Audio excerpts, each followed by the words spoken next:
আন্দোলনে নামার হুঁশিয়ারি দিয়েছেন। এবার কেউ কেউ বলছেন ছাত্রলীগের নেত্রীরা এখন যৌনকর্মী হয়ে সরকারকে চাপে ফেলতে চায়। ডক্টর মোহাম্মদ ইউনূসকে চাপে ফেলার জন্যই নাকি আওয়ামী লীগের এরকম ষড়যন্ত্র। দেহ ব্যবসা বৈধতা করার জন্য চরমোনাই পীর সরাসরি উপদেষ্টার সাথে লুঙ্গি পরে সাক্ষাৎ করেছেন। তার এই জরুরি কথাগুলো আমরা শুনবো এই ভিডিওতে। প্রথমে আমরা দেখে আসি যে যৌনকর্মীরা কি বলছেন, তাদের দাবি দেওয়াটি জানাবেন। দর্শক, আপনারা সকলে জানেন আওয়ামী লীগ যখন ক্ষমতায় ছিল তখন অনেক এমপি মন্ত্রীরাই কিন্তু অনেক যৌনকর্মী বা নায়ক নায়িকাদের সাথে সম্পর্ক ছিল। এবার তারাই নাকি রাজপথে নেমেছেন আওয়ামী লীগের হয়ে, কেননা আওয়ামী লীগ ক্ষমতা থেকে চলে গিয়েছে। তাদের এখন একের পর এক ধরে ফেলছে ছাত্ররা।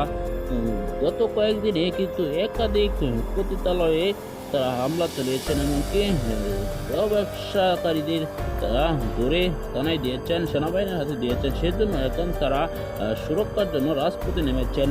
দর্শক, তাদের এই বক্তব্য নিয়ে তোলপা সৃষ্টি হয়েছে। কেন তারা পতিতা ব্যবসা বৈধ করতে চায়, তাদের এই কথাগুলো আপনার কাছে কেমন লাগলো অবশ্যই আপনার কি মতামত জানাবেন।